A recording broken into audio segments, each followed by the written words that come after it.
অতিকথন। হয়তো আমার কথার সঙ্গে আপনার ধারণা, আপনার চিন্তা নাও মিলতে পারে। না মেলাটাই স্বাভাবিক। সবার সঙ্গে সবার কথা মেলার প্রয়োজন নেই।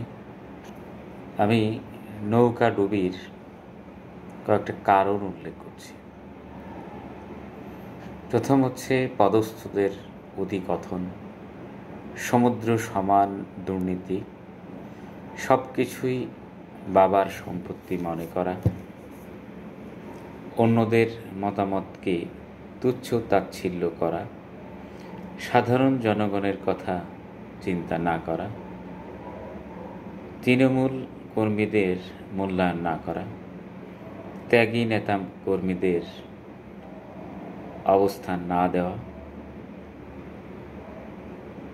পচা মাল দিয়ে নৌকা ভরা, সকল প্রতিষ্ঠানকে দলীয়করণ করা, সুবিধাবাদী এবং তেলবাজদের প্রাধান্য দেওয়া, অতিমাত্রায় কনফিডেন্ট হয়ে যাওয়া।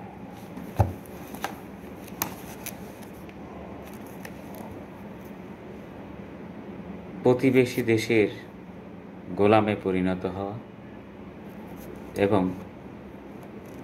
চাঁদাবাজ, অর্থ পাচার, খুন, ধর্ষণ এবং ইসলামে বিশ্বাস করে বা ইসলামী সংগঠন করে, ইসলামী কিছু পোশাক পরে বা বিধিবিধান মেনে চলে, এই ধ্যান ধারণার মানুষগুলোর প্রতি অতিমাত্রায় অবিচার করা, অতি উৎসাহী এবং তেলের মধ্যে ডুবে যাওয়া, প্রতিদিন নতুন নতুন নাটক বানানো, এরকম আরও অনেক কারণ আছে, যে সমস্ত কারণেই হয়তো নৌকা ডুবি হয়েছিল।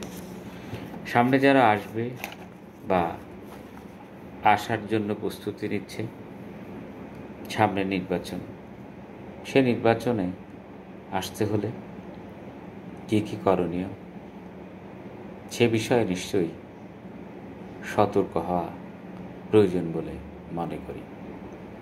যারা এগিয়ে আসবে, এগিয়ে আসছে, এখনই অনেকে দল বিক্রি করে অর্থবিত্তের মালিক হয়ে যাচ্ছে, আবার অনেকেই ক্ষমতায় আসবে মনে করে ক্ষমতার অপব্যবহার শুরু করেছে।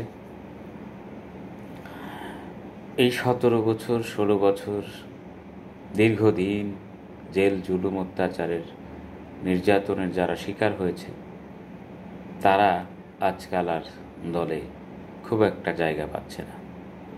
অতি উৎসাহীরা, তেলবাজেরা বেশ সগৌরবে সামনের সারিতে চলে আসছে এবং দলের নেতৃত্ব স্থানীয় যারা আছেন তারা এদেরকে জায়গা করে দিচ্ছেন, যা মোটেও শুভ লক্ষণ নয়।